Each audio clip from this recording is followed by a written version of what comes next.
Ivala we are writing, I am writing to the Governor of Reserve Bank of India. I am also writing to the Serious Fraud Investigation Office, Ministry of Corporate Affairs, Government of India. I am also writing to the SEBI. SEBI ఎందుకు రాస్తున్నాను అంటే ఆ beacon అనేవాడు beacon trusteeship అనేవాడు he is already a member of the stock exchange. అట్లాగే we are writing to the Central Vigilance Commission and we are also writing to the Central Bureau of Investigation. ఈ 5 ఏజెన్సీలకి ఇవాళ మా party తరపున ఇప్పుడు నేను మీకు చెప్పిన విషయాలు వాటితో పాటు మిగతా వివరాలు అనెక్సర్స్ తో సహా మొత్తం అన్ని ఆధారాలతో సహా మేము ఈ 5 ఏజెన్సీస్ కి నేను మళ్ళీ చెప్తాను రిజర్వ్ బ్యాంక్ ఆఫ్ ఇండియాకి ఎందుకంటే ICICI bank is ultimately answerable to reserve bank of India. Serious fraud investigation office this is called SFIO వారికి మినిస్ట్రీ ఆఫ్ కార్పొరేట్ అఫైర్స్ కింద వస్తుంది వారికి వారితో పాటు సెబీకి సివిసికి సిబిఐకి 5గురికి కూడా ఇవాళ మా పార్టీ తరపున నేను వ్యక్తిగతంగా అన్ని ఆధారాలతో లెటర్ రాస్తా ఉన్నాను. ఖచ్చితంగా ఇన్వెస్టిగేట్ చేయాలని చెప్పి నేను వారిని కోరుతా ఉన్నా. ఇక్కడ ముఖ్యమైన పాయింట్ ఏమంటే ఈ మొత్తం కుంభకోణం వెనకాల రేవంత్ రెడ్డి గారికి అండగా బ్యాక్గ్రౌండ్ లో నిలబడ్డది ఈ అంతా మేనేజ్మెంట్ అంతా చేసింది ఒక బీజేపీ ఎంపీ. ఆ బీజేపీ ఎంపీ గారికి ఈయన కూడా కొంత అనుచితమైన లబ్ధి చేకూరుస్తున్నారు రాష్ట్ర ప్రభుత్వం ద్వారా. ఎందుకంటే ఇక క్విడ్ ప్రోకో కదా నేను ఇది చేస్తాను నాకు అది చేయాలి అది జరుగుతూ ఉంది. ఇప్పుడు ఇప్పటికిప్పుడు నేను దొంగ చేతికి తాళాలు ఇవ్వను. ఆ ఎంపీ గారి పేరు కూడా నేను బయట పెడతాను, నెక్స్ట్ ఎపిసోడ్ లో బయట పెడతాను.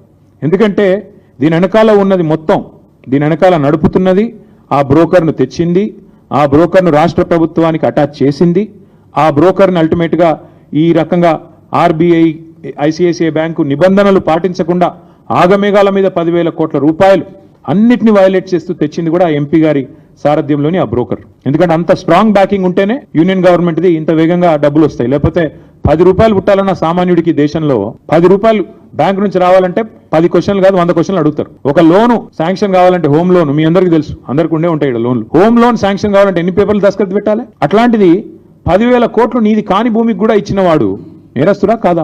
ఇంకొక మాట ఇక్కడ బీకన్ ట్రస్టీషిప్ కానీ టీజీఐసి కానీ they violated so many things. I even once again present it to you. First of all కాని ల్యాండ్ ని పెట్టారు, తనఖా పెట్టారు, వాళ్ళ సంబంధం లేని ల్యాండ్ ని మార్ట్గేజ్ చేసినారు, అప్పు తీసుకున్నారు. అట్లాగే knowing fully well this land is litigated తెలుసు వాళ్ళకి, ల్యాండ్ లిటిగేషన్ లో ఉందని తెలుసు, లిటిగెంట్ ల్యాండ్ అని తెలుసు, హెచ్సియు ఆల్రెడీ క్లెయిమ్ చేస్తుందని తెలుసు.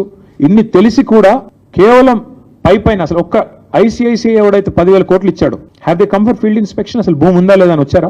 మీకు ఫ్లాట్ ఉంటే దాని మీద మీరు ₹1 కోటి అప్పడిగితే వచ్చి బ్యాంక్ వాడు చూసుకొని పోతాడా లేదా? అసలు ఐసిఐసిఐ బ్యాంక్ వాడు ఎవడన్నా వచ్చాడా ఈ భూమి మీదకి? ఈ భూమి కాడికి వచ్చిండా? ఈ భూమి నిజంగా టీజీఐసిదా కాదా అని చెక్ చేసిండా? ఏదీ జరగలేదు. కేవలం పేపర్లు, ఫోన్ కాల్లు, ఈమెయిల్లు, బ్రోకర్లు, కమిషన్లు, దందాలు వాటి ఆధారంగా 10,000 కోట్లు ఇవాళ రాష్ట్ర ప్రభుత్వానికి ట్రాన్స్ఫర్ అయినాయి. ఈ 10,000 కోట్లు రేవంత్ రెడ్డి వాళ్ళ అబ్బనో కట్టడు, అల్టిమేట్ గా ప్రభుత్వం కట్టాలి, ప్రజల పైసలు మళ్ళీ రేపు కట్టాల్సింది. రేపు వచ్చే ప్రభుత్వం మళ్ళీ మాదే, అవసరమైతే మరి మేము కూడా దీన్ని చూడాలి ఏం చేయాలో. అల్టిమేట్ గా నేను అనేది ఏమంటే ఈ అక్రమ లావాదేవీకి సంబంధించిన ఈ రుణం ఏదైతే వాళ్ళు ఉన్నారో బాండ్స్ రూపంలో తీసుకున్నారో ఇది ప్రభుత్వం చేసిన అతిపెద్ద నేరం. 2 ప్రైవేట్ సంస్థలు కుమ్మక్కై సేకరించిన చేసిన ఆర్థిక దోపిడీ ఇది. దీని మీద ఒకవేళ కేంద్ర ప్రభుత్వం కనుక స్పందించకపోతే నేను నిర్దిష్టమైన ఆధారాలతో సహా డేట్లతో సహా ఈ లెటర్ రాస్తున్నా. ఊరికినే ఏదో ఆషామాషిగా ఒక పేజ్ రాయడం లేదు, పూర్తి వివరాలతో రాస్తా ఉన్నాను. ఇప్పుడు నేను మీకు చెప్పినవి వాటికి పూర్తి స్థాయి బ్యాకింగ్ తో సహా డాక్యుమెంట్స్ తో సహా రాస్తున్నా. ఒక అడవి నమ్మడమే నేరం అంటే, బ్యాంకులను మోసగించడం ఇంకో నేరం అంటే, కాని భూమిని తమది కాని భూమిని అమ్మడం ఇంకో నేరం అంటే, ప్రజల డబ్బును కూడా